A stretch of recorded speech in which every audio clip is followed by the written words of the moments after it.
Pourquoi cette mi-année m'a autant changé?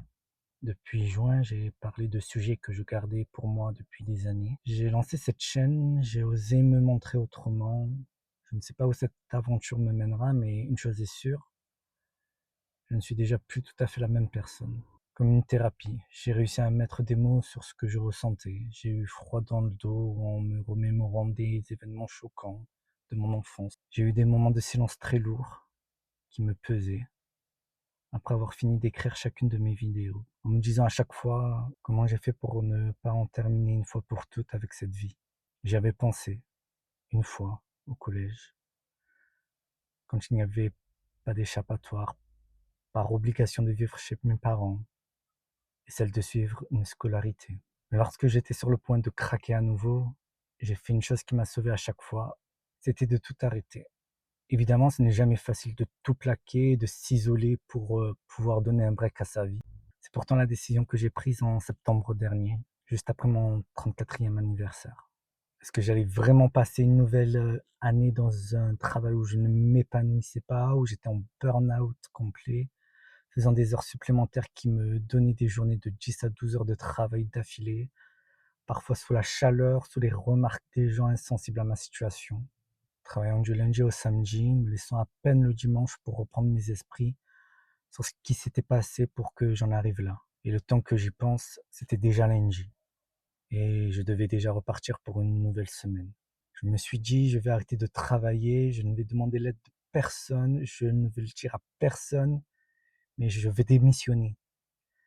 Vivre de mes économies seulement. Je n'allais pas demander l'aide au chômage car je savais que j'allais devoir rendre des comptes et très justement d'ailleurs, car on nous paye temporairement le temps de trouver un autre travail. Sauf que je ne voulais pas d'un travail tout de suite après. Je ne méritais donc pas le chômage, selon moi, ni d'avoir à faire de multitudes d'entretiens avec France Travail pour justifier de ce revenu.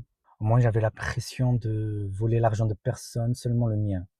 J'allais utiliser mes économies, mes dures heures de travail pour payer mon loyer, mes factures, mes assurances, mes courses et mon train de vie. Je faisais le yo-yo avec mon poids depuis des années, mais la dureté de mon travail a fait que j'avais perdu pour la deuxième fois de mon existence encore 30 kilos. J'étais fatigué, je traînais des pieds comme un zombie tellement je n'avais plus d'énergie. J'étais au bord de l'implosion.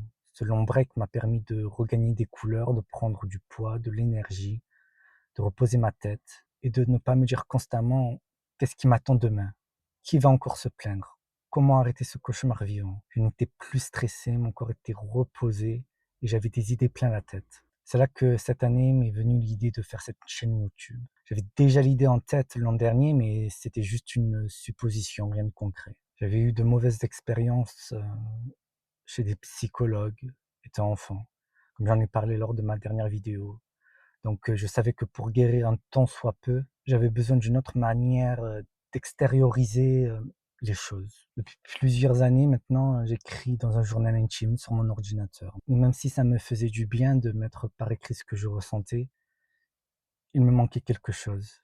Je ne savais pas quoi faire de mon idée de chaîne YouTube. C'est là qu'il y a d'ailleurs seulement quelques semaines, je me suis dit, «Pourquoi je ne ferais pas de ma chaîne YouTube mon journal intime public?» Un journal intime ne veut pas dire un journal privé et je pouvais décider de me montrer ou non, de dire certaines choses ou pas, et surtout de pouvoir raconter enfin à quelqu'un, peu importe que ce soit une, 10 ou 50 personnes, ce qui me tenait à cœur. J'avais juste besoin que l'on m'écoute, sans qu'une personne physique s'enfuit en courant, sans que l'on me regarde avec peu de bienveillance, sans que l'on me juge, juste me laisser parler, dire ce que j'ai à dire pendant une dizaine de minutes. C'est la chose dont je suis le plus fier depuis longtemps d'ailleurs, d'avoir pu enfin passer le cap de raconter mon histoire au monde, que l'on m'écoute et que je me sente moins seul.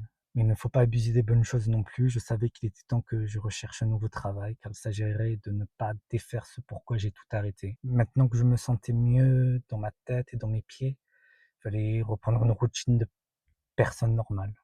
J'ai postulé ce week-end pour une formation de réserviste porteur funéraire, ce qui consiste à accompagner des familles en deuil, ainsi que le transport des défunts durant leurs funérailles et assister le maître des cérémonies. C'est un peu dark, c'est vrai, mais je ne sais pas pourquoi, ça me ressemble bien. Je pense que j'aurais la compassion pour faire un tel métier et j'ai quasiment toujours eu une personnalité calme, réservée et empathique. Je ne sais pas si on va me répondre ou si ça va me plaire, mais je veux essayer des choses nouvelles, où je me sentirai vraiment utile. Je ne veux pas retourner dans le monde du nettoyage juste pour gagner un salaire. Il n'y a rien de pire que de travailler sans passion. C'est généralement là où on arrive dans une situation proche de la mienne, où l'on se perd mentalement et physiquement. J'aimerais faire un récap tous les 6 mois pour voir mes progrès ou non.